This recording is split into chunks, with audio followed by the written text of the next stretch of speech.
Hi, I'm John Maxwell. When the top companies in the world are looking for trainers, speakers, and coaches, there's one name that stands above the rest, and that's Maxwell Leadership. Our certified team members have gotten proven results for companies all over the globe, and our reputation, I'm proud to say, is second to none. Some of our members have risen to the top of their profession, including the one you're going to meet today. I proudly introduce you to my friend Bob Fabian Zinka. Welcome to the Leadership and Success Podcast with your host, Coach BZ, where we help you lead with purpose and succeed with impact. If you're ready to grow into the kind of leader others want to follow, this podcast is for you. If you're determined to elevate your success and leave a lasting legacy, this podcast is for you. As my mentor, Dr. John C. Maxwell reminds us, everything rises and falls on leadership. Our goal is simple: to inspire you, challenge you, and equip you with insights that can transform the trajectory of your leadership journey. Welcome aboard to another episode of the Leadership and Success Podcast with Coach BZ. Hi, everybody. My name is Matt Webster. I'm the founder, CEO, and CISO for Cyvergence, a New York City cybersecurity firm. It's my honor to speak at the Health Cybersecurity Summit, which will be held on November 27th at the Javits Center in New York City. I will be speaking about building global healthcare cybersecurity communities. I look forward to seeing you at the Health Cybersecurity Summit. Don't forget to register. Thank you so much.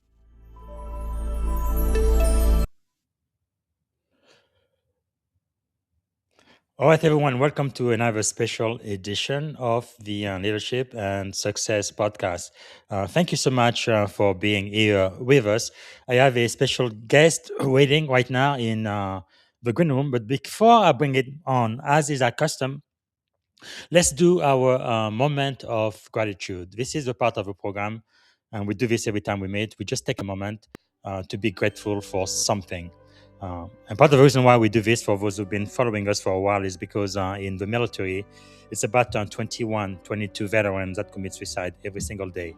So I believe that it's not possible to be suicidal and be grateful at the very same time. So if you would just close your eyes, put yourself in your happy place, and think about one thing you are grateful for right now. And I think today I am really grateful for America, our country. It has so much hope and so much potential. I know there is a lot of trouble happening around the world and wars and the economy and all of that.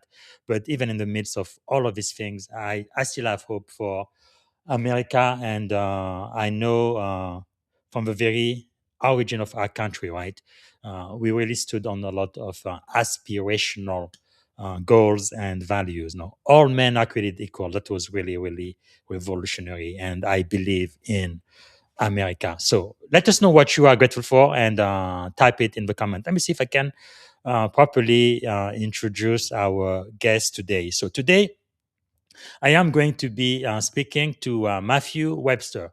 He's a three-time Chief Information Security Officer, Executive Advisor, founder of Cyvergence, and author of Do No Harm: Protecting Connected Medical Devices, Healthcare, and Data from Hackers and Adversarial Nation States. With nearly 30 years of experience, Matthew has helped organizations across healthcare, finance, and government build cybersecurity programs that don't just check boxes, but programs that protect missions, enable business, and save lives. Matthew's philosophy is simple and quite powerful. Cybersecurity fails less because of technology and more because of leadership misalignment. So, ladies and gentlemen, please help me welcome to the Leadership and Success Podcast, the one and only Matthew Webster. Thank you so much. Matthew. Good afternoon. Thanks so much for being here. And I am again sorry for the mix-up this morning. I think I had it at 12 noon instead of 3 p.m. But I'm really glad you are here and that you are available. You're going to be one of our master teachers today. I'm so excited about this. Maybe to get started, Matt, what is one thing you are grateful for today? I mean, to me, just being alive today. I mean, we're seeing. I mean, for me, transformation is energizes me. It's something that excites me. There's more knowledge at our fingertips. We can move things in different ways. And, we're not stuck in the Stone Ages. I would not like to live in the Stone Ages. Me So neither. that's That one is of the things I'm thankful for. that is so powerful, simple, but really insightful. And what about something about you that most people may not know when they first meet you? I mean, if you meet me, you just meet me for the first time. I mean, you'd never know that I've got a cybersecurity background. I mean, but if you see me all over LinkedIn, et cetera, here's one thing that people may not realize. I've actually got an interest in the outdoors. Hmm. I used to be in search and rescue when I was younger and could do those kind of things. So I've had Wow. avalanche survival training and all this other kind of crazy stuff too that helped to influence. And that was where I came from when I was younger. That I always Wow. had this passion for the outdoors. That is quite something. Wow. That is good to know. So, can you take us back to 1997? I think that was a pivotal year for you. What first drew you into cybersecurity, and when did you realize this would become your life's work? Well, you never quite realize. You don't know until you know. But I mean, what I did is I took a course at the time. It's like I think it was a 9 or 10 day course Mhm. in the CISSP through SANS. Yeah. And that was like, I learned all the stuff I didn't know and all the stuff I wanted to know. And I realized just how much I needed to learn. And I went Mhm. and got like 20 different certifications. It just lit me on. Wow.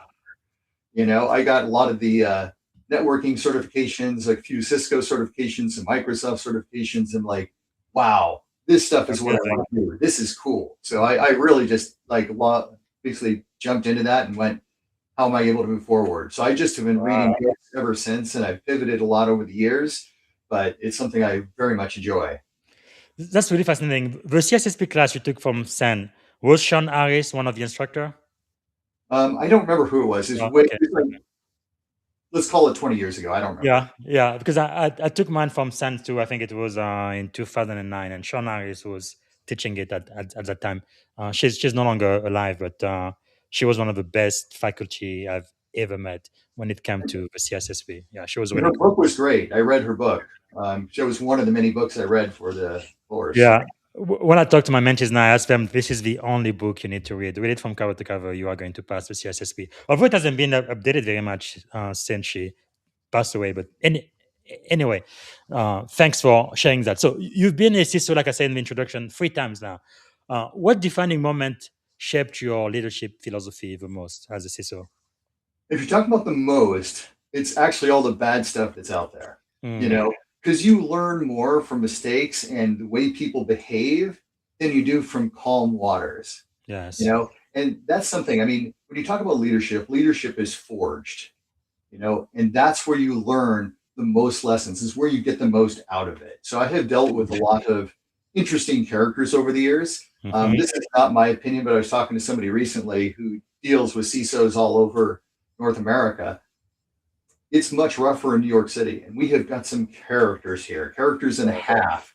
And I have learned a lot because I've been forged in fire. So I have completely changed my philosophies many times over. I've said, hey, I was wrong about that. Let me grow and change as a human being. And that's what I brought to the table over the years, is Yes. all of those sort of processes. So it wasn't any one thing. It was a whole Mhm. bunch of things that have happened over time, and learning what that Wow. big picture is and what those costs ultimately are. Well, that's really something. Yeah, actually, when I first came to this country, I came through New York City. It might as well be like a foreign country because It is, yeah. you guys in New York are quite different. It looks like you don't smile, you don't pay attention, you don't say hi. It's just like business. But Yep. anyway, uh, so hmm, let me ask you this then: who are maybe some of the mentors or thought leaders that kind of shaped the way you think and lead today? Um, there's like a long list. I mean, I came from a background of philosophy, number one. Wow, My undergraduate degree, and this may shock a few of you, is called Philosophy of Social Theory, Integrating Political Science and Economics. wow, I that's was always the big picture guy. And I started out in IT, and IT is fantastic. I love IT, but always I'm asking these bigger and bigger questions. And so I wasn't bound to stay in any one place as a result of that. So when you talk about wow. I could list a whole bunch of philosophers, and some of them I agree with like 1 or 2 points. Other ones I Yes. agree with a lot of it. I Wow. can just go on and on about different stuff. I really liked a lot of the existentialists. Hmm. That was the stuff that lit me on fire when I was like 18, 19, 20 years old. Usually Wow. people get towards the end of their lives in their 50s, they're like, well, I better study this existentialism thing. I'm like, no, no, no. I'm studying this when I was Yes. 18. In my college, I took every single course available Wow. to me related to existentialism that I could. So, That yeah, is really, really cool because I know in the military, the Navy, we have branches too. We talk a lot about Stoicism. That's the philosophy we like. Like there is yes. this one we read a lot, The Daily Stoic by Ryan Holiday. Philosophy is quite important, but I know there are people listening to us who are aspiring IT and cybersecurity professional. Usually, people who study philosophy don't end up in IT. The focus, for the most part, has been STEM, right? Science, technology, engineering, and math. So, how did you go from philosophy to IT? How does that transition work out for you? Well, it's sort of funny because 30 years ago, this is what was the stories that I was hearing around in New York City. Because either you get a philosophy degree, you're either going to become a comedian or The you're going to prof- go into IT. really? Wow. Those are the stories that I heard as a kid. So to me, it's just like, well, but what happened to me was I was just working at the university, happened to, say, hey, this is cool, whatever. And they said, hey, do you want to be the leader here? Hmm. Sure. I had no idea what that meant. I had no idea what the background was. I mean, I Wow. had some IT experience and I was the technical lab aide and all that kind of stuff. Yes. But then I became the leader within several months because I was doing such a good job at organizing, putting things Hmm. together, et cetera. So that's kind of how I fell into the Wow. IT role. And I could see a ton of things that were like, something's off here, but I Yes. don't know exactly what. And I needed to learn that. So I was like, Wow. I really honed into what I don't know Hmm. and use that as my way to jump forward. And that just kind of gives you this whole analytic perspective. So, That is so key, and I want to encourage people who are listening because, especially students maybe in college now, and maybe they're not studying STEM, but they really would like to get into cyber security or IT. I feel like we've restricted our field so much for so long. I think we really need to open it up. Even if you're studying music or philosophy or art or whatever it is, I think there is room for you in the cyber security field. Wouldn't you yeah. agree? Yeah. I actually think that it's 100% critical, especially if leadership positions. If you are hyper Hmm. narrow focused, because this is one of the things that I do, just on IT, your head is down. You're not looking up. You're not looking out, And so, like, I've got a podcast. In my podcast, I'm bringing in leadership experts. I'm talking about doctrine of all things.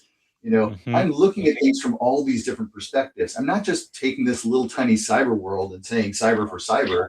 I'm learning financial skills. I'm learning how to communicate with others. I'm learning how risk management is going to change that whole conversation. Like we learn a lot of the wrong tools and we end Yes. up with this, from a corporate standpoint, how to miscommunicate. And we're Mm. learning all the wrong lessons in cybersecurity from a leadership perspective. That's something I'm striving to change, So getting interested in powerful. technology, et cetera. I can go on and on. I'm a very Yes. passionate person, as you can tell. No, this is so key. I think one thing you have to have is, I guess, intellectual curiosity, the desire to learn. But I think no matter what you've done up to this point, you can definitely get into technology. That's one of the best field Yeah. ever. uh, Especially right now, my focus is more like on minorities and women because I feel like we are still way underrepresented in this wonderful field. But yeah, this is definitely where things are happening. And now with artificial intelligence, it looks like it's just gonna get further and further if that's even a word. But it's quite exciting. So one thing you have said in the past is cybersecurity fails more from misalignment than technology. I think I do agree with you on that. But what does alignment actually look like at the executive level? So that could be a several hour conversation just into itself. Yes. It is a deep question, but some of it is you don't know how to communicate. Like a lot of CISOs don't know how to communicate. They think they're communicating. If I go in there and say, "Well, we've got an 8.9 CVE," and you're talking to a CEO, they're going to think, "What are you talking about?" And Yeah. they're going to get frustrated. They're going to get angry. A Hmm. lot of people don't even understand the language. Like risk, let's take risk, and I am huge on risk. I love risk management, but a lot of there's a lot of products on the market that say, well, $100 million risk. So then they walk in with $100 million risk, like, buy me something, and then they get no respect because they're producing one number. And that is not a good way to have a conversation. It's one of those things I want to change. But the challenge is so many CISOs, and I have been there myself, we're so busy, have so many things to do, we don't have time to even think about doing the right thing. And we want the easy button. And the easy button is actually the hard button. But people think that it's the easy button when really it's about having the communication and establishing the right communication, establishing the right relationships, and taking the time to understand the business. But most CISOs are so busy and buried under IT that they don't have time to do things properly. So I understand where a lot of that stuff comes from and why you don't have that business alignment. But I mentioned briefly doctrine. There are certain documents that are very much oriented towards doing doctrine properly if they're used and integrated to the organization. When we talk about incident response plans, there's a lot of reasons why a plan is so important. Because you're going to screw up in the moment. You're going to make misjudgments. People are going to be yelling and screaming. Tempers are up, and this needs to be done first, and that. Even the CEO is going to get yelled at. Like, no, you establish all this stuff ahead of time to get rid of all that. And then you follow a plan, because, like, you look at the type of thinking you're doing. Let's take the system 1 versus system 2 thing. System 1 is, hey, here's what we do, and you just get it done. System 2, you're being more thoughtful. And a lot of people aren't thinking about this system 2 thinking, and that's what you need to get in the incident response plan. So everybody's on board, everybody's aligned. That is good corporate doctrine.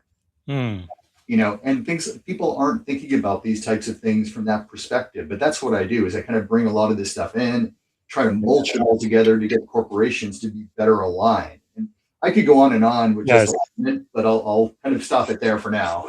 No, this is really wonderful. And some people thought doctrine was only for the military. It's not. I guess I come from both worlds, the industry and military as well. It's really nice to see how they sometimes overlap. But one thing you've said that is key, and I've known a lot of organizations, especially in the startup world, they would have an incident response plan, checkbox. Now they say they're compliant, but the thing is, they've never touched it. In the last 2 years, no change, no review. They do not test it at all. What do you recommend organizations do once they actually get a policy document or a plan? That's not the end, is it? No, to me, that's the very beginning. You get that, and then you start to do something.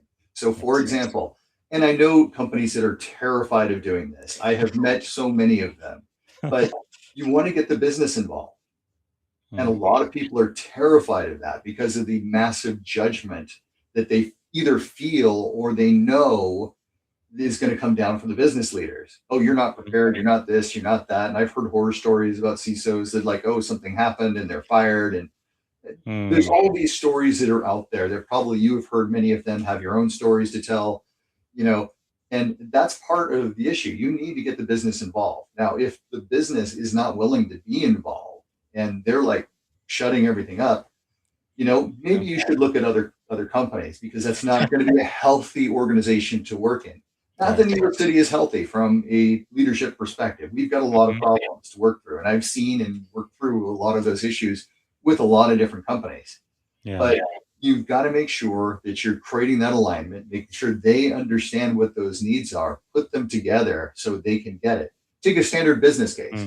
Business cases are a great place to get aligned. But a business case, if you're doing it once a year, you're doing it entirely wrong. The same thing with the incident response plan. That's something that needs to be tested. The best ones are doing it like 4 times a year, and they're trying different scenarios. Great. I mean, everybody talks about ransomware, and that's kind of the expected one to have. And you do that once a year. But if you're doing the same ransomware event 4 times a year, you don't know about anything else. And you need to know who's failing. I would say you need to go get the rest of the leaders involved if you're the CEO, because in the disaster recovery plan, which bleeds out in theory, the incident response plan, you're going to say, what are the priorities? And you've got to get it worked out with your staff, because if you're waiting as a CEO to determine what order to get things done, and maybe the teams are yelling at the IT team, say, no, you need to do this first. I'm more important because of this or that. You have chaos in your hand. You're amplifying the number of problems. And so is about how do you do things more orderly and faster? Because if you're doing this and switching and switching and switching, that's not fast. Yes. You're not helping the business in the right way. So that's what I do is I try to create, this good alignment. The thing is perfect. Everybody wants to say perfect, but perfect sometimes is in the eye of the beholder. But when you're talking about get a plan, follow it and stick to it. And this is what we're going to do. And you establish that ahead of time. So you're not in the middle of 10,000 political battles between the chief revenue officer, the chief financial officer, the CIO, the CTO. Yeah. Work it all out ahead of time and then say, no, this is what we're going to stick to, unless there's a damn good reason to change. That's how I look at it.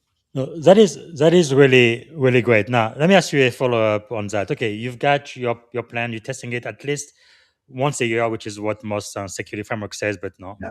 Yeah. Preferably once a quarter. Same thing with pen testing and all of that. The more you do it, I think the better prepared you will be. However, once you go through your plan once, tabletop exercise, simulation, or whatever, then of course you are going to have to get some lessons learned after action with you. There are some things that are not going to be quite right that you will immediately see needs to be updated or changed. So what do you do next? Do you just take all of your notes and put them in your drawers and forget about it?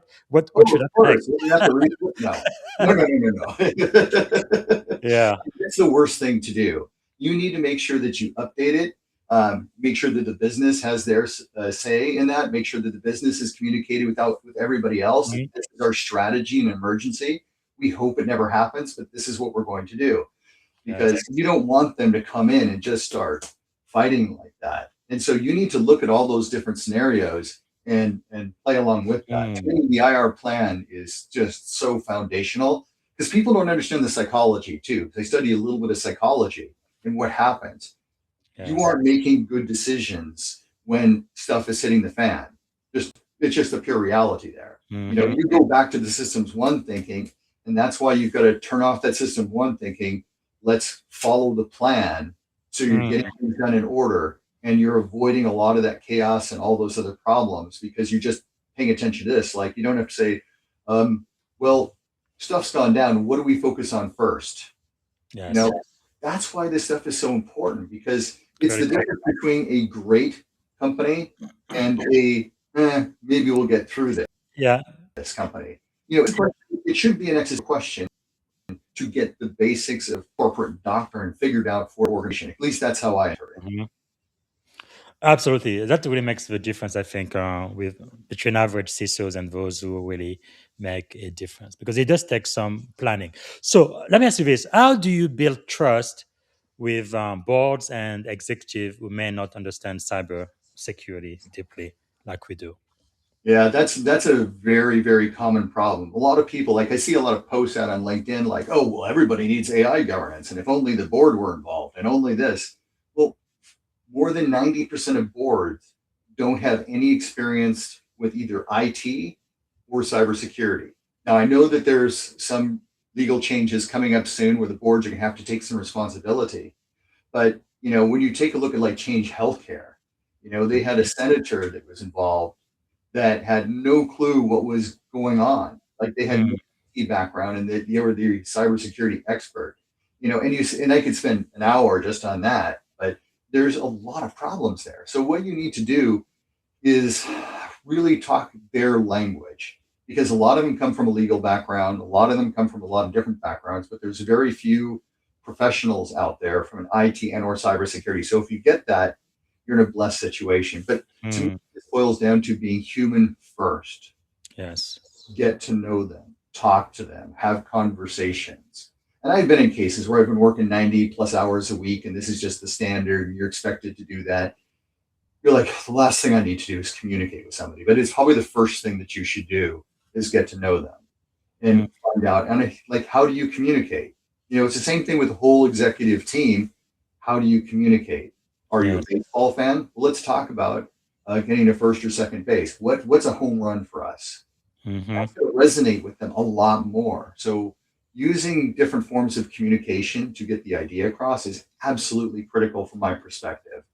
But it's the same thing on the board, but also the other thing is keep it short. If you are talking for 3 hours on techno geek stuff. And we're going to, we were looking at doing a routing protocol, and the routing protocol, like, shut up. Yes. What you need to do is say, look, here's the gap. Here's why we think there's a gap. What is it related to? What business functions is it going to have? What is the impact of that downtime? Having talked with your CFO or others, you get that buy-in, so you don't have people doing this in the middle of a board meeting. Because if other people are doing that, you're losing credibility fast. Sure. But give them options. Say, here, we've got 3 options that I can see. Option 1 is we're going to do X. Option 2 is Y, and here's the impact of both. We actually did a cost-benefit analysis and have determined that this is the most likely. And it's based on, not a single number like $100 million risk. It's contextualized so people can understand it and use language that an average ordinary person understands. Hot standby routing protocol, HSRP, not the type of thing you want to have in a conversation. So, no, that is really powerful. And it seems to me like, I don't know, 25, 28 years ago when I first started in this field, almost all of the CISOs were all technical. But it seems to me like there is really a need for chief information security officer or just a cybersecurity executive in general to become more of a business enabler. Would you agree to that? Let me share with you the extent that I agree with you. I have got a course called Becoming the Next Generation CISO. That's what I focus on throughout the entire course. It is non-technical, but I am focusing on how do you communicate with others. I talk about a lot about the relationships, but also I talk about personality types and how do you deal with certain sticky personality types. We all have had them, but it's a matter of, do you recognize them? And then what do you do? How do you play the politics without being the bad side of politics? A lot of people look at politics as bad, and I understand the nasty flavor, especially in New York City. I've seen it.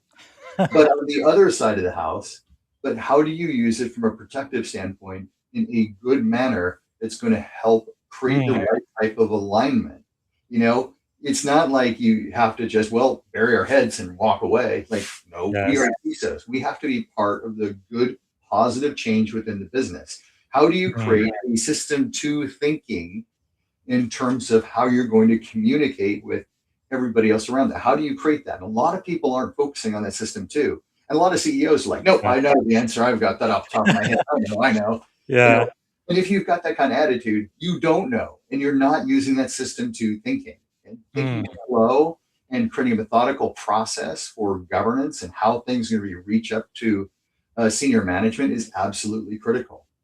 All of these things are part of the process. But this is like, something that could take hours to sit down and explain what that actually means. So I'm very passionate about this particular subject. But yes, I wholeheartedly agree with you. That is so insightful. Now, how should leaders think about risk versus compliance versus resilience?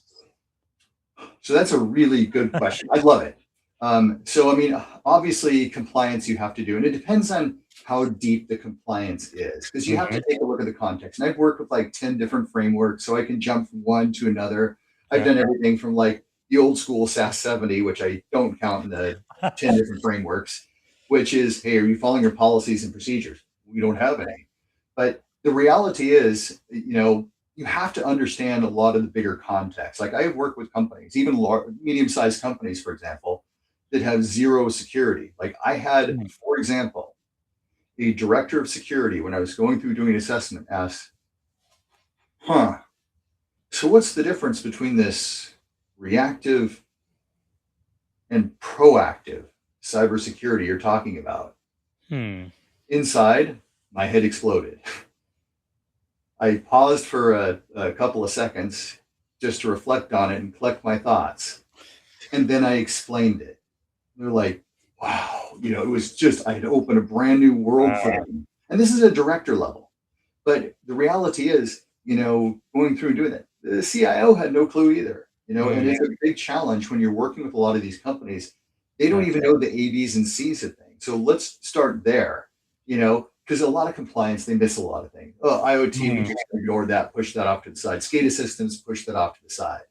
But you also have to have a framework for how you're going to communicate risk. Unfortunately, to be able to create that framework and really do it properly, it takes a lot of effort on the part of the business, and it depends on the structure of the organization. So if you've got Yes. the three lines model, for example, a lot of times, sometimes the CISO is going to help that translation. Sometimes it's going to be a chief risk officer, a different type of Mhm. CRO that's going to help with that and explain exactly where that's going to go. Yes. So the risk is part of it. We've all heard that, compliance does not equal risk. I mean, that's been burned into us for like the last 15, 20 years in cybersecurity. We know that. We live that every single day. But the challenge is when you talk about compliance, I think that it's both a good thing and a bad thing. It is a cudgel to at least do something. You know, Business partners are demanding SOC 2, but I was in a conversation last night at an Mhm. event, and SOC 2 Type 1, I know, is not a good standard, but at least it's something. Yes. You're getting the ball rolling in the right direction. And it Mhm. does have, and a lot of the standards do have risk management within that, but are using it effectively. When you talk about a standardized risk register, it is not an effective means of communicating with the business. You then have to take the output of a risk register, go through, put it through something else, put it through a bunch of other things, have somebody who's going to be on your side to say, let's take a look Mhm. at this, put it together, and then you start putting in the numbers, and then you start creating the business case. Yes. It's a lot of massaging that's going on. It is not a decision engine if you talk about the traditional risk register. Now, I do a lot of more advanced risk registers that are decision engines, but that's a whole different process from the traditional risk register, which everybody talks about. Even stuff when you Yes. low, moderate, and high. Well, what does that mean? The reality is when you go in and do things, you're not communicating risk from appropriate means. What does that mean to the business? High risk. Well, like if you talk about a vulnerability, we've got high vulnerability or critical vulnerability. Mhm. Again, what does that mean? What if it's on an old system that has no data on it? You have it turned off for 51 weeks a year out of the year. It's got no appreciable data, but you're on Windows 2000. It's not good, but the risk is low, especially if you consider, hey, you're Yeah. behind several layers of firewalls and blah, blah, blah. It's contextual. Yeah. The risk is low. The risk is much lower. And so you've got to look at the context for that.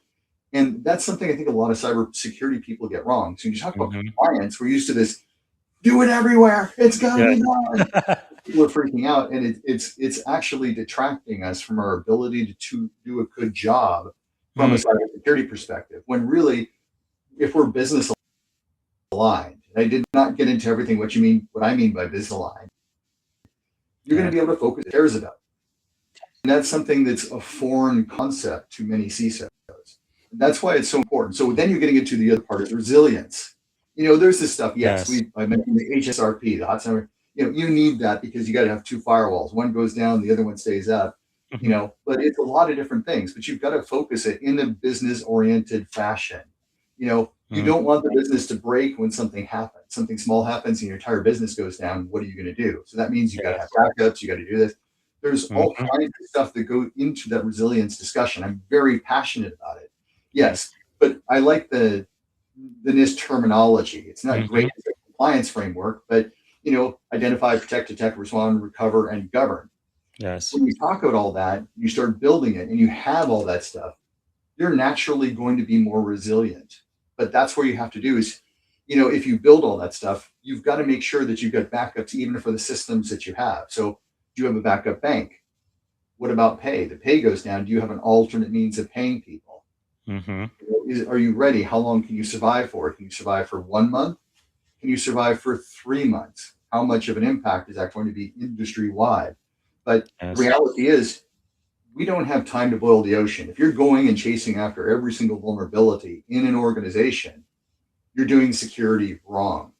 You can't eliminate it all. So the reality is what's most important. And I know there's a lot of challenges out there. I Mhm. can talk about, when we talk about what are the interconnectivity between the various systems and Yeah. is the system going to be down and does this one connect into all other systems and all the different challenges? That's got to be part of that big picture when you're talking about corporate resilience. And a lot of that to me goes back to understanding the business first and building the resilience because nobody's 100%. I've never heard of such a crazy animal as 100%. But at least if Yes. you're saying, hey, here's the core things that that are important to the business, you get them to buy in on it. You've got Mm. their part of the decision-making process, you're working together, you're not speaking an alien language when you come in and Yes. say, here's a concern that I have. I met one CISO, for example, after Change Healthcare happened. He was very happy because he could say, I told you so. um, Yeah. there are people out there that are like that, but at the same time, it does Mhm. show you that we need to really think about what happens if this goes down. What are Yeah. those scenario analysis like, and how does that fit into a risk management program? Mm. When you talk about things like GRC, governance, risk, and compliance, to me, GRC should also include enterprise risk management. And Yeah. so, to me, all of these things need to fit together to do better, to create a good, resilient organization, because it's about Mm. communication. Because in this CSF, you know, a lot of people miss them as the implementation tiers. They automatically jump into CMMI, which CMMI is fantastic. I have no issues with Mhm. it, but that doesn't mean anything from a business standpoint. Yes. How resilient are we? And if you've got Mm. this alternate strategy, you're disconnected from the network so it doesn't go down. So you've got single sign-on to an Active Directory environment that's completely compromised. That's Mm. not good resilience. Yeah. So when you take into account all of these things, that's part of the approach that I take to be holistic across compliance, risk, and resilience. I hope that answers your question. Oh yes, Well, but absolutely. No, it's really good to think in this way because I feel like in the past a lot of CISOs have been extremely technical and just focused on the technology when you really need to look at it through the eyes of the business function oh across yeah. your organization, right? Because if you can't really enable the business, then there is really no reason for you to be there. So how do you then balance the speed uh, with security, right? Business need and risk mitigation. How do you balance those? So no CISO has ever encountered that issue. No, it is definitely a big issue because that's one of those things too. Because, like, for example, I know one CISO who's stuck in a situation where anything that comes off on his plate, he needs an answer in 5 days. Otherwise, you didn't answer and you're saying it's perfectly fine. Wow. And it's like, and the only option you have is AI against AI. But this is where I like to have a security committee and have conversations with others because you're not going to win it over like, no, we've got to be compliant. They're going to bat you upside the head. The compliance is a means to an end. And so this goes back to what type of thinking you want to get into. That systems two thinking, and you get into scenario analysis. They might 100% agree with you, but they may not really understand why. They're thinking business, business, business. Mm-hmm. What about this case? I didn't think of that, and Yeah. then you start doing that and you're not going to win overnight. This can be a year's process, but Mm. you start getting them to say, what are these what ifs? And then there's the politics game. How do you get people on your side communicating with you from a variety of different standpoints and getting them on board with those risks and building that momentum until something starts to break through, because if you're trying to do it on your own, you're going to fail more often than not. And the goal is to create something that's reasonable for everybody, not just from a cybersecurity perspective. The challenge is most CISOs are buried, don't have enough time to get things done, and trying to do what I'm suggesting. This takes time, but that's good leadership. Yes. Because leadership is about your ability to influence others. And if you are stuck down here, you don't have the ability to. So Powerful. the jobs are not even set up properly to even do leadership. Then leadership sort of this IT thing for the Yes. CIO or the CTO, depending on the type of company. And that's some of the challenges. A lot of businesses don't understand what they don't understand, so they don't even know how to ask the right questions. And then they get annoyed at this techie CISO who's doing what he or she should be doing, and it creates a lot of challenges. So That's really powerful because I gave a keynote presentation. Was it last week in San Francisco? Vision CIOC. So for about 25 minutes. I talked about cybersecurity not just being a technical thing, but actually a leadership thing. And I've seen that you've talked a lot about that too. Why is leadership so important, especially at director level or above in cyber security? Why does leadership matter? why doesn't it? So let's take an extreme example. Everybody 100% says cybersecurity is a cost center. Everybody hates it, and you're sitting there. What are you going to do about it? Are you going to out technical them and like Yeah. let me use my Spock thing? I can't do it. Well, let's be Yeah. logical about this. You get thrown out the door. And a lot of leadership is about inspiring others, but it doesn't mean that you're like going the rah rah rah. But it's Hmm. like, let's have a conversation through that and slowly starting to change people's mind to go get the right Yes. thing done. And Mhm. let's say then after 6 months, everybody magically just agrees with you after all this leadership stuff. The ability to get things done is 1,000 times easier. Yes. Yes. So this is why having these kind of security committees, getting people on board, telling stories, talking about case Mm. studies and what's happening here. Have you thought about it from this legal standpoint? Yeah. All of this storytelling is a critical part of what a good CISO should be. Powerful. Really helping to shape the culture. So let me ask you this, because you have worked across healthcare, finance, and government. What lesson transfer across those industries? I mean, a lot of it does. I mean, you talk about compliance, it's everywhere. Yeah. That's part of it. But I mean, a lot of it is just, the compliance is going to be part of it, and the risk is going to be part of it, and then governance. And Hmm. they all have different types of governance. Like when I've had people in my course where I'm teaching CISOs, some of them are like coming to financial services and they're like, you have so many crazy ways of influencing people. Because they want to click the button. And it's true in government too. Like, well, you've got to do CMMC, or you've got to do FISMA, or Hmm. whatever it is, FedRAMP, and a bunch of others. But that's a whole different ball game than what you're dealing with in, say, healthcare. Like, it's Yes. interesting looking at a lot of the roles. Like, we'll accept any type of compliance environment, and they're thinking heavy compliance, they're thinking healthcare. Well, Mm. yes, if you're doing high trust, it's much tougher, but those are very different types of models between federal Yes. government, between financial services, Hmm. and standard commercial like healthcare. And HIPAA, most people ignore it. Like, I'll even walk to my doctor's office sometime and I'll see the HIPAA compliant sign. Like, are you really HIPAA compliant? No, no, no, not really. You just have to sign it. Okay. Yes. You find all this stuff that's out there. And when you talk about healthcare, it is a completely different Yeah.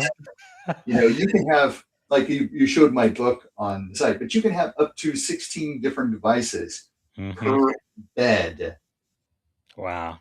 It's medical amazing. devices. Most of them have no security on them. So you've got to Mm. use a different model for doing security for a healthcare than you would somewhere else, because the problems are Yes. exponentially more complicated when you've got all these Hmm. systems that nobody's protecting properly. Yeah, they're Yes. critical to people's lives. And so, the strategies you're going to be using from an architecture standpoint, the strategies from a communication standpoint, because when you're Mm. dealing with government, you just have to do it. It's just like, we've got to be FISMA compliant. We can lose our contract. But in HIPAA, what's the key thing? Lives. You have to Mm. save lives. And they also have Yes. the rock stars. Like in New York City, it's highly competitive. They want the rock star doctors to come in who are able to do all these surgeries or all these other wonderful things. And Mhm. they're great, great people. I fully support them. But, they're pulling for their resources, and they want to, because if they get too frustrated, they're going to leave, go somewhere else. True. And all of a sudden, they're not going to have the people coming into the hospital system. So it becomes a different type of balancing act from a Mm. leadership perspective when you're looking at all these Yeah. things. That's really interesting. As you know, in the military, we've had so many breaches in the past. I think everybody in China probably knows what my full social security number is. But when I go see a doctor, I never give them my social security number. They always ask for it for some reason. I'm like, no, what you need to know is I am insured. Here's my insurance card. Here's my Yeah, insurance number. That is all you need.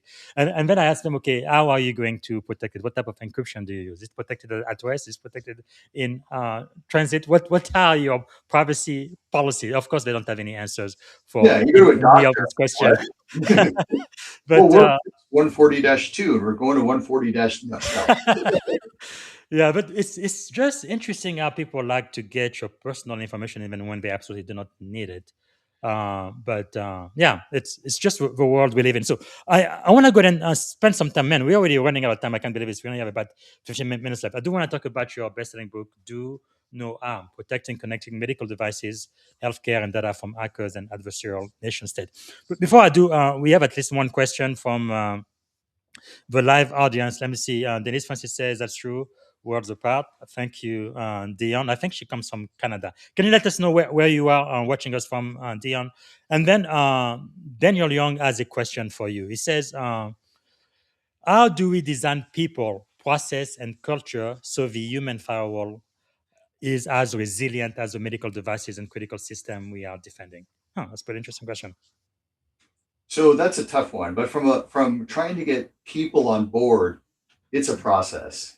Because you remember, the doctor is busy focusing on being a doctor. They're focusing on being the best doctor they can possibly be. And I have nothing but respect for that. I don't expect them to own my world, because the thing is, you take a look at it. Like, do you want multi-factor authentication in an emergency care, situation? Well, nope, we need emergency surgery. Well, let me get out my key fob here. Looks like here I put in which password was it? Can we reset my password? Yes. If you're in the middle of doing that, that's going to create some real challenges, because you're like security versus human life. Yes. So some of this we're not going to be able to change, and it may be imperfect. And I just want to own up to that. Sometimes, like, every single certification that you get is going to say what comes first, human life or cyber.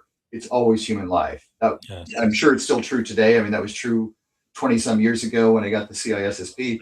But a lot of this, you've a lot of security training. I've done videos and things like that for people. A lot of it is just talking about things from the upper organization standpoint, getting them on board. It's about building the political alliance up at the top and then having that wash throughout the corporations. Like when I was a global CISO, that was part of what I did too. I trained throughout all of the organizations to get them on the same page. But that's what it takes. Get your lawyer involved. Get your chief human resources officer involved. How can you help? How can you tell those stories? Because once you get out there and start talking, what happens is, we're the finance department. What can we do to be better? Oh, great. I'm so glad you asked. And then you can go have those conversations. So that's really valuable from that perspective, to go build that bridge. And so what I really do when I focus on organizations is, what are the bridges that I can build to make this better? It's never going to be perfect. If you're expecting perfection, expect to spend a long time crying. Yes. But really, that goes back to leadership again. So let me ask you this. Or by the way, you met someone live. That's good. We should start a comedy show soon. Okay, this book. Why did this book have to be written? Why did you have to write it?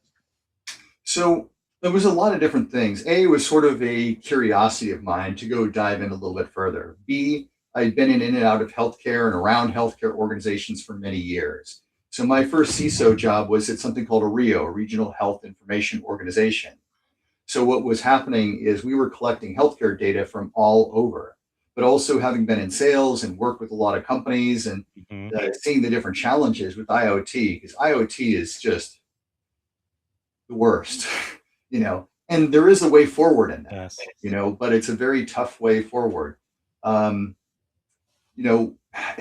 so looking at how many hacks are coming in, they're not the most hacked, like Pentagon is far worse, of course, but healthcare is the third most targeted industry, at least several years in the running. I have to check for 2025, but several years in the running, it's always been the most targeted industry. Let me guess, that's after the finance, right? Finance and probably some places like the pension era. But when you look at it, so you've got all these defenseless technologies that are out there sitting in healthcare. How do you protect them? And so you need a whole different mindset to approach things, because they don't have any native defenses. A lot of them, you install your EDR and MDR services, you voided the warranty, get out of here. But I just want to protect it. Too bad, and that's the way a lot of the medical devices are created. And so when I wrote this, and I know some of the laws have changed since then, it's a little bit dated now, the book, but when I wrote it, we did not have a lot of protection. The Veterans Administration had the best step forward, where they worked on a public-private partnership to go well with to create something called UL 2900, which is a cybersecurity standard for medical devices. Wow. That is massive. If you get UL 2900, because the reality is too, some of these medical devices are massive. Do you want to, if you got a giant resonance scanner and it's going to cost you $5 million, you replace it because, we can't patch it? No, we can't do that on a quarterly basis. You've got to keep these machines for several years. And so there are very real cost benefit analysis that have to be made. People are going to ask, what are the alternative strategies? And that's where you get into like network zero trust or, deep packet inspection, all these other geeky technologies to try to find a way to protect it, because you can't use standardized mechanisms for the most part when you're looking at things. And a lot of them too, they don't even if you're working off a Windows system, which is fairly common, you can't patch that Windows system. So they will have, I think at the time when I wrote the book, it was like 1,111 vulnerabilities that were out for Windows 7. A lot of those were critical. I don't remember the number off the top of my head, but now when you look at it, it's way, way, way beyond that. And so when you've got these old systems that are out there, which is so common, you have to find a better way to protect them, because traditional, antivirus and things like that do not work. You can't even install file integrity monitoring or whatever in many cases. So these are huge challenges that the industry had to figure out how to handle. And that's what really was part of the impetus behind writing the book. We had problems and we had no solutions, no good solutions that people were thinking about. Yes. So that goes back to your leadership and how do you change the mindset of others that are around, because that's really what's more important than all the geeky tech talk. You can let the techies handle a lot of that. So yes, and that's really a real problem. But you did frame cybersecurity in the book as a patient safety issue first and foremost, which I agree. Can you kind of expand on that? And by the way, I think your book is more than 400 pages, so it is a real book. It's not like a lot of pamphlet people would buy on Amazon. But yeah, can you expand on the patient safety issue? Well, it's all over the place. Like, for example, you talk about insulin pumps and things like that. Yeah. People have hacked their own devices. Wow. And then put in the wrong amount. Sometimes the doctors aren't giving them what they need, or they feel like there's some other issue that's going on. And if they're doing it, anybody can do it. Because part of the problem is you're looking at a full system. Because you can go back to a hospital or an EHR or a company vendor that has all this stuff that then is connected in hospitals and things like that related to certain vendors. But it's a full ecosystem. So you might be going from your phone, which has no patches, maybe has no antivirus or any type of protection on it, protect systems within that. So healthcare, more than a lot of other organizations, so this exists everywhere. You've got, the dark web. This is different than the deep web. It's got all of these connections that are happening throughout the organization. Like 70% of it is all about legitimate business connections. A percentage of that is going to be about healthcare, but you've got these non-protected environments. And so people are going to try to figure out, how do I make this better for me personally? And so when you look at it, and there's like a Homeland episode that was dealing with that, where somebody decided to try to kill somebody by changing, I think it was a heart monitor or something like that. Those kind of things do happen. They're very rare, but they can happen. So the other part of the how that's a real big problem is some hospitals close as a result of ransomware. Yeah. But also if they go down, what about people dying? That's another big issue. If you've just wiped out the whole hospital, they're likely to pay because human life is at stake. Yeah, I believe the first time it happened in the world was in 2020, right? 6 years ago in Germany, ransomware. Oh, yeah. The power went out and they were transporting a patient to another hospital, and on the way there, the patient died, technically because of a cyber attack. Yeah. So I think, I'm trying to remember if it's the right case. I might be wrong on this, but I did talk about that case in the book. But what they found out anyway, even if it were available, they probably wouldn't have made it anyway. Yeah. So it's highly unlikely that somebody's going to die from that, but it can happen. I think I did read about one other case that's happened. So we're talking about an extremely unlikely situation to take place, but you're still talking about, what do you do if somebody's got some kind of problem with X, Y, or Z? But the reality is, now when you've got these monitoring devices, because now a lot of the elderly are using the monitoring devices to go check them. They're Yes. trying to detect the problems that we may not be conscious about on our level, and they'll get somebody out to help you right away to hopefully Hmm. stop the problem from happening. That's saving the taxpayer money, and that's really valuable. So I'm all in favor of using this technology in a way that's going to better human life, have us live a little bit longer, have us a chance to be around our loved ones Yes. longer. These are Hmm. all very positive things. So when you're looking at patient care, I'm a big picture person. Like I was talking about, all of this does fit together. It all fits together in a very human way that we all care about. Yes. Yes. Well, I think your book is a little bit depressing because when you talk about all of the issues we have, it's like how in the world do you protect what is unprotectable? Well, especially when you talk with IoT devices and they everywhere zero protection. Like you say, some of them, if you even install some type of software, security software on it, you void the warranty. So for people who are listening, just at a very high level, give us just a little bit of hope. What strategy should they use? What can they do? Even a couple of things that might significantly reduce the risk in environments like that. Sure. And so I'm going to aim the comments more at the hospital, Hmm. because I think that's where, and they're stuck into some different issues. Like there's something called Yes. HL7, which is from the Stone Ages.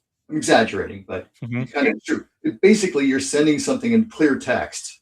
Like, why are you allowing clear text protocols in the modern age? But you Yes. find things like that are out there. But when you're talking about IOMT, et cetera, the network is probably the best way to do things. Whether you're talking about the deep pack inspection, and some of them are set up specifically for those devices. Some are Hmm. going to be detecting, hey, we know you're using a medical device. We know there's an upgrade. We've detected that you don't have it updated. Let's get that information out, because you can't use a traditional vulnerability scanner, even with a dissolving agent, because you go Yes. scan it, you're going to avoid the warranty. You can possibly take the whole system down, which I've seen Hmm. stuff like that too. So Yeah. you've got to use this passive means of doing the detection on the network for a lot of these devices, but you can also use protection too. So for me, it's about how do you section it off. That's zero trust. So this is using firewall access control lists, Hmm. uh, BACLs to VLAN ACLs, and all those similar Yeah. sorts of technologies to be able to block off an area so attackers can't get to it. But also, and I've heard stories of people doing this, even unplugging stuff. Well, I don't know where it goes, and just plugging in and creating problems. They just feel like plugging in their laptop rather than using Wi-Fi. You're going to find weird things like that can create problems. If Mm. your laptop is compromised, that's going to create Yes. a compromise elsewhere. So that's probably the best thing that corporations can do is, if you've got to have this HL7 ancient technology, get into a modern system, then transport it elsewhere, and then Mm. make sure that you're using modern authentication and things like that. And I hate to go down this route too, but now, and I know it's the thing. I Yes. love AI, but there are a lot of problems with AI. I was in this program where I was helping some companies, look at their cybersecurity posture and things like that. And one of the companies that was out there was very interesting. They were just trying to help get agents, AI agents, to connect into Windows Active Directory rather than having the full access to do whatever they want. You know, Hmm. those are some big problems. And so I was at a non-human identity summit. Yes. They were throwing on the number of non-human identities now being 443 to 1. Wow. Like when you talk about PAM, I think it was CyberArk put out this report. It was Mm. 80 non-human identities to 1 just a few years ago. But now with all Mm. the agents running around, the number that was thrown around there was 443 different types. Now, some of this do include APIs. It does include, service accounts and all those other things Mhm. that got into it. But still, That's a lot. 443, and we've got AI that's non-deterministic. It's able to make decisions on its own without a human in the loop, and it's Mm. doing all these different things.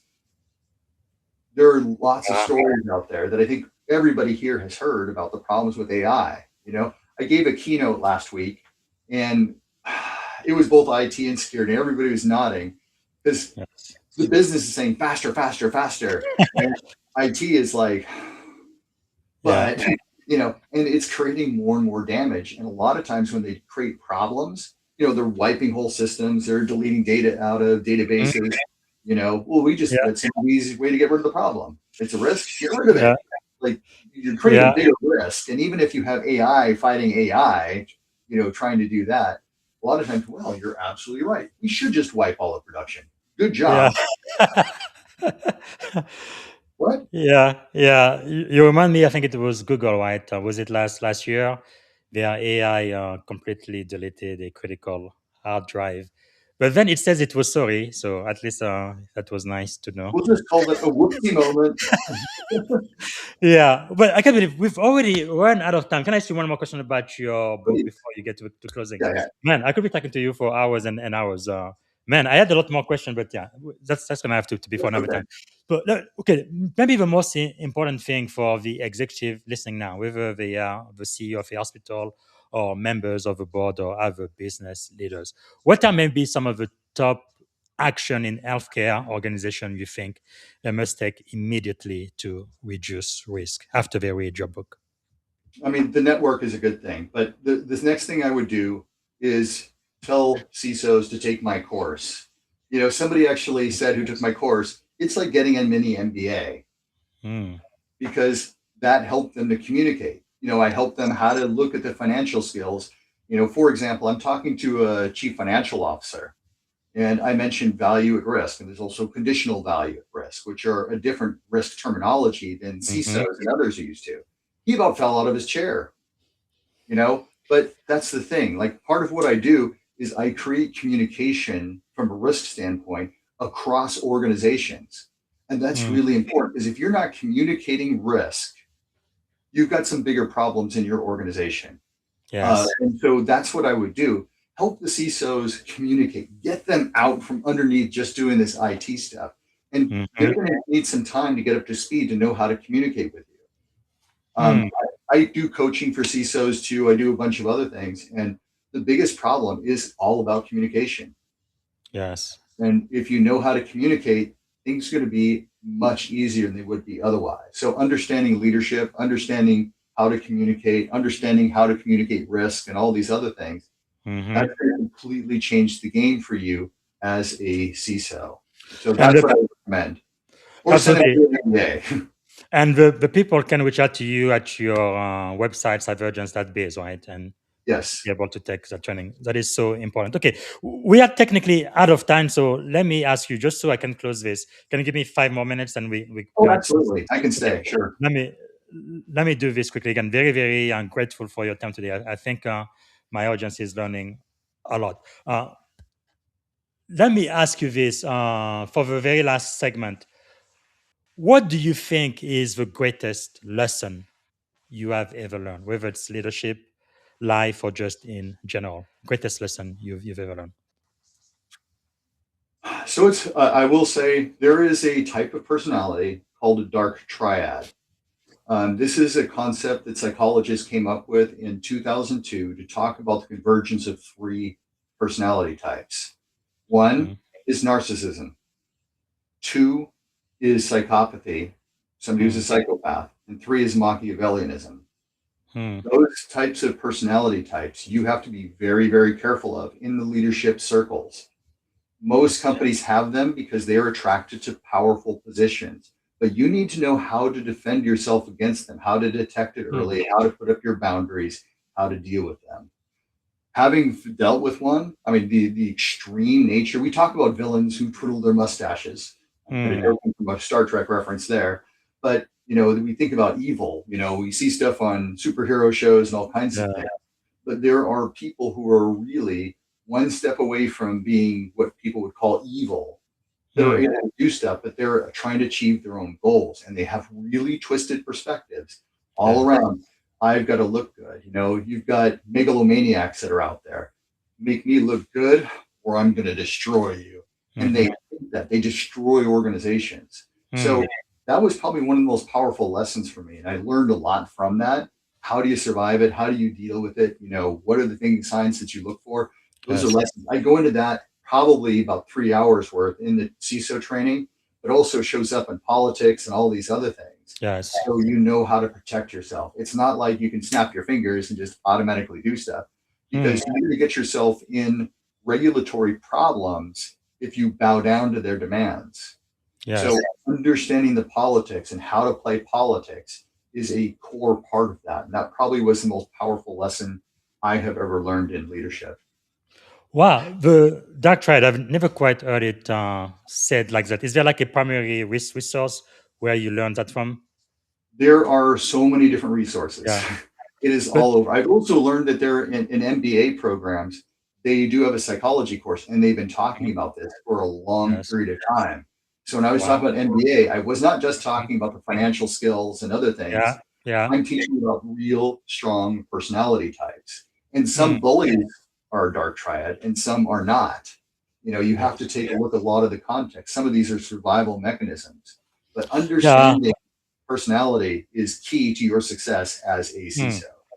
That is really key, especially nowadays, because generally speaking, the world, even America, seems to be turning toward autocratic tendencies. Maybe not completely dictatorship, but that's the tendencies most countries have around the world, in Europe, in South America, in Africa, and everywhere. And usually those, you talked about the dark triad. That's usually what drives it in a leader. So it's good to be self-aware, but also to be aware of those tendencies in others and knowing how to deal with it. I think that's really key. Well, I've never had someone talk about that, and I've been doing this probably for probably 250 plus interviews I've done now. You are the first one to mention that, and I feel like it is so timely. Thank you. So I know leaders are learners. What are you learning these days? Oh, I'm like a sponge on all kinds of stuff. Like my latest book I just started reading just yesterday is on radical candor.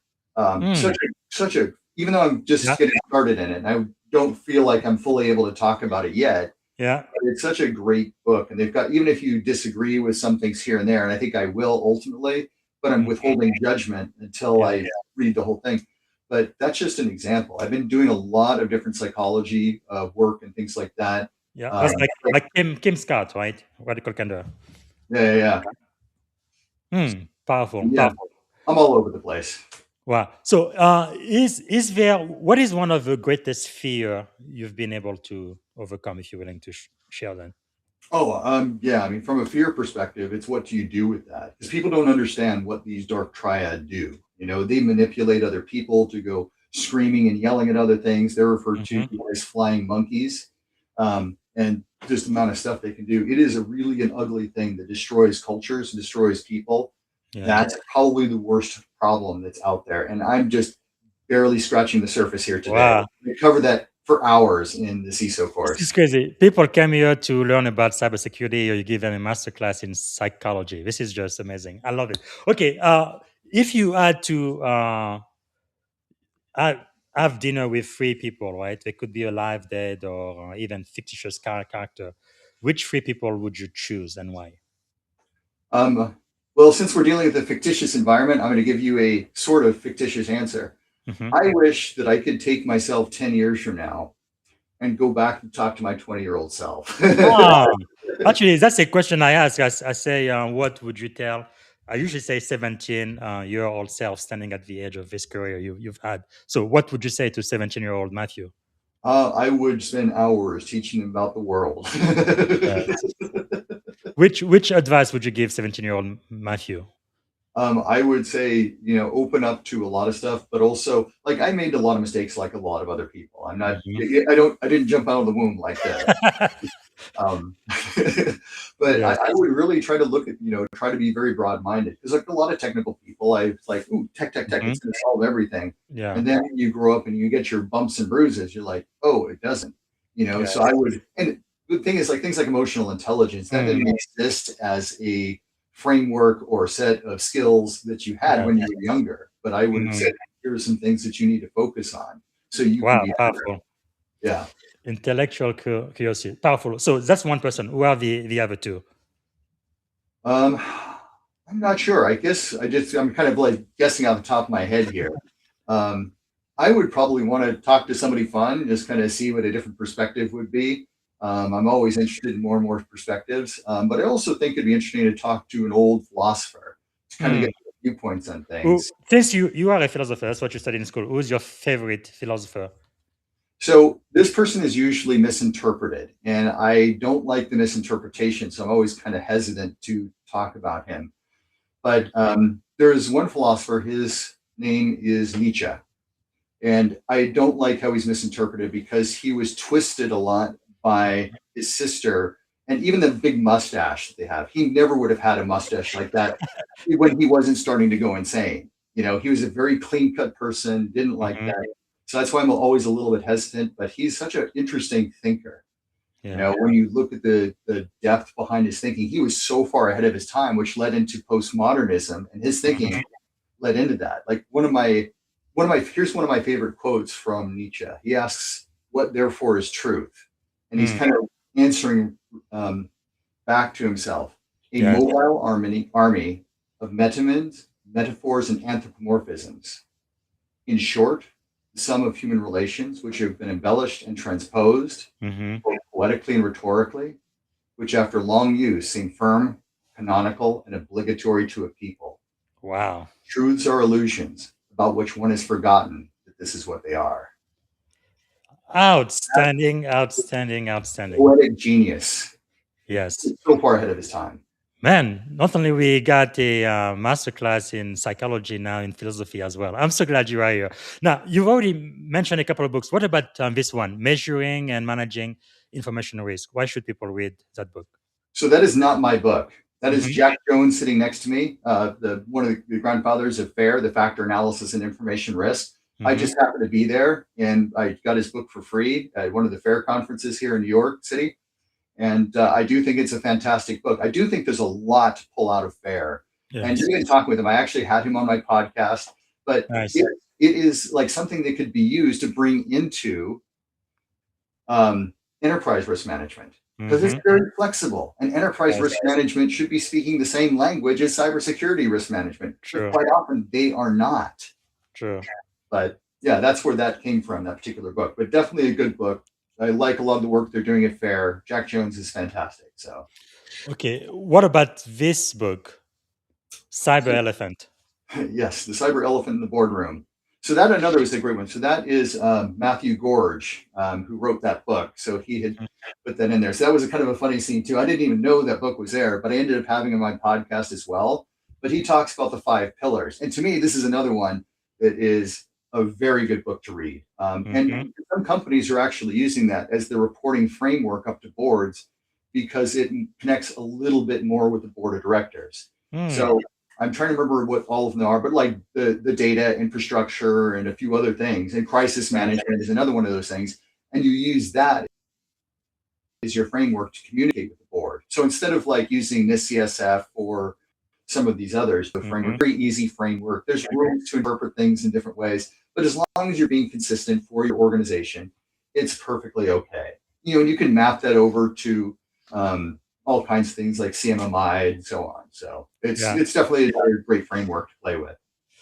That is really powerful because we do read a lot here, and of course you've already mentioned this one. Why should we read Radical Candor by Kim Scott? Why should we read it? Because it's really interesting. And it also like what's interesting about it is it kind of points a way towards being candid. Now, I do think as a leader, you have to adapt your style to the people you are around. And it does talk about that. The question mark in my head right now, is it going to go far enough? Hmm. Because it does mention cultures in there. So I don't want to say it's completely oblivious. It is not. Yes. But it's kind of like the distinction between nice and kind. Yeah. Nice is like, hey, you look so wonderful. Meanwhile, you got like a bunch of pizza sticking off the side of your face. Yeah. That's nice. That is not kind. But Mhm. but as a leader, you need to give transparent feedback, but you don't be Yes. a bad person about it. And that I think is really important because I think that's important for leaders. Because if you like, boy, they're doing terrible, and you don't tell them, and then you hit them at the end of the year, well, you're Yeah. fired. Boy, do you suck. Yes. That is Yes. not, you're not being a good leader. That is a nice leader, but I actually think that's more of an a-hole than a nice leader. Powerful. Yeah. Providing candid feedback in a caring way. That is powerful. I've Definitely. always loved my bosses who always told me the truth exactly what the borrowers, the requirement, and then once you meet those, then you do expect fairness, right? And that's powerful. Yeah, Okay, totally. so we've definitely run out of time, but let me ask you these two questions, and then we are going to end. If you had one and only one day to live, Matt, what would you have liked your final contribution to be? I think I would just want to talk on Zoom and let the whole world know, here's some of the lessons I've learned. I mean, that's what I'm doing. Yes, I created the CISO course, but now I've created something called the Cyvergence Cybersecurity Leadership Exchange, where I'm teaching people all about the details behind the psychology of things. And when you get into the psychology, holy smokes, you have a completely different viewpoint of the world when you start putting those pieces together, because it radically affects things. Because to me, the big problem is in the United States, we don't believe in mentorship. We don't believe in coaching to a large degree within corporations. Like China, with all the problems that they have there, they've started introducing that. And I think that we need more of that here, but they do it on a per team basis to get things going in the right direction. I think we need more of that, because if we do that, we have more caring that's going on. But also, most corporate structures aren't set up for that. Most CISOs, and I've been stuck in this today, in various places, you don't have the resources to get everything done. If you don't have the resources, how are you going to help protect the organization properly? Wow. And how do you do the mentorship? Like, no, you can't get a level 1 employee in there. You don't have time for that sort of mentorship. Yes. You've got to get a level 3, 4, or 5 in there. And that's a big problem, because then you're really dependent upon it. And a lot of companies are like, nope, it's now, you need to get everything done. Here's the thing, you work 90 hours a week. You can't be a good person when you're trying to focus on stuff, because you're so focused on that objective that myopia really does start to kick in there. And that's part of the problem I see with the leadership strategies of modern organizations today. I really do take such a vastly different viewpoint than others when looking at things, because 50% of people in the United States want to leave their jobs. Most people heard that 50% of CISOs want to leave their jobs and like, oh, that's horrible. It is. Don't get me wrong. But welcome to America. Wow. It is such an ugly world when you start to look at things. And what I want to do is change the world, change it for the better, help people to realize there's a better way to approach things. So powerful. And the way people can get in touch with you, of course, on LinkedIn, Matthew Webster 208783, and then your website, cyvergence.biz, and they could get information about your class and coaching or mentoring that you offer. Fantastic. Thanks so much for sharing. I've used too much of your time, so I do need to bring this to a close, although I could speak for you for probably another 17 or 20 minutes, but we do need to bring this to a close. So the last question I'm going to ask you then is, because I want to end on a good note. And also, of course, we want everybody to get a copy of your bestseller, Do No Harm. It's available everywhere books are sold. So the last question I have for you is something positive. What are you feeling optimistic about in 2026? I would say where humans are going. I mean, to me, that knowledge is going to come through. We're going to be bumpy. We all know about the problems with AI and business and the arguments and things like that. But ultimately, what's interesting, the NACD put out a set of standards that companies should be following, and they're more profitable. And what's interesting, when I give talks, I like to ask the audience questions if it's a small enough audience. And I will find out which ones are the better ones. The ones that are better are the ones that are communicating with one another. So we've got the models for how to be better, how to be more profitable. We're just not embracing them. Most companies don't embrace a lot of those standards, a lot of that communication. So we have the tools. All we have to do is get other people on board with it. And a lot of people don't necessarily take that in, but if they do, you're going to be better off as a company. Quite insightful. Now, for the young people who are listening to us now, who aspire to one day become a CISO, what if you had the ears of all of those young people across America? What would you tell them, like in the next 60 seconds, things they need to focus on or do tomorrow? Be broad-minded in technology, focus on that for 5 years, but then really focus on your emotional intelligence skills. Look at your political skills. Look at how do you communicate. Learn the communication skills, because if you can't communicate, you're never going to get anywhere. To me, that's the critical. That's short version of it. That is so powerful. Again, it's not technical, but it is about emotional intelligence, communication, and leadership. So powerful. Okay, this is it. Thank you so much. I'm so grateful for your time. Very last question. One actually, before I ask you that one, is there anything else I should have asked you? Anything else you want to talk about before we end the show? I'm good. Fantastic. Okay, very last question. What is one word that represents our shared experience on this podcast today? Fun. Good. And thanks again. We went on 20 minutes over, but I have so much to talk with you about. And also for everybody, Matt Webster is going to be one of my industry guest speaker for my class, California Science and Technology University. I'm teaching CSE MB 624 Network Security and AI. I think it's going to be Saturday of next week. And I'm so grateful that you are taking time to really speak to the next generation of hopefully cyber executive here in Silicon Valley. Thank you so much, Matt. I appreciate it. Thank you. You too. All right. So this is one for the book. And again, get a copy of Matt's book. It's not just for people in the healthcare industry. This could be applied in any industry across the board. Cybersecurity, do no harm, protecting connected medical devices, healthcare and data from hackers and adversarial nation state. And also make sure to connect with Matt on LinkedIn and Cyvergence. Biz. Wow. This was quite a podcast. Now, before I end, as you guys know, we are still celebrating Black History Year. That's what I call it now because 28 days is just not enough to celebrate Black history. And like you guys know, I kind of have two vignettes to celebrate that. So one of the things is that I talk about to today, right? Today, I believe, is March the 30th. So I try to go back into history and try to find out what happened on March the 30th. And I'm going back to March the 30th, 1961. That's in the not so great state of Mississippi. On March 30th, 1961, the state of Mississippi made a deliberate and strategic decision to fund and amplify a national campaign to preserve racial segregation. That was because it was going to become illegal to segregate folks, but Mississippi was very adamant. They wanted black people to be separate from white people. And they had a lot of reason for that, including, I guess, the dilution of the purification of the white race. That's only like in the 1960s, not in the 1800s, not in the 1700s. That's only what 60 years ago.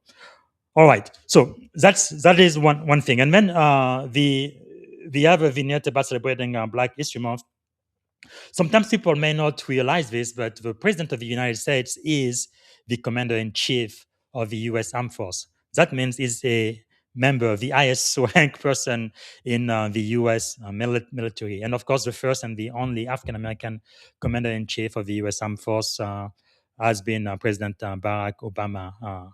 Who was sworn in on January 20th, 2009. And again, I have a post about that on my LinkedIn page for those who follow me. So to end the show, I'm going to play briefly a quick video about Barack Obama being our very first commander in chief. And I will be back tomorrow. I will have a great discussion with Captain Nicholas Crow, PsyD, U.S. Air Force veteran.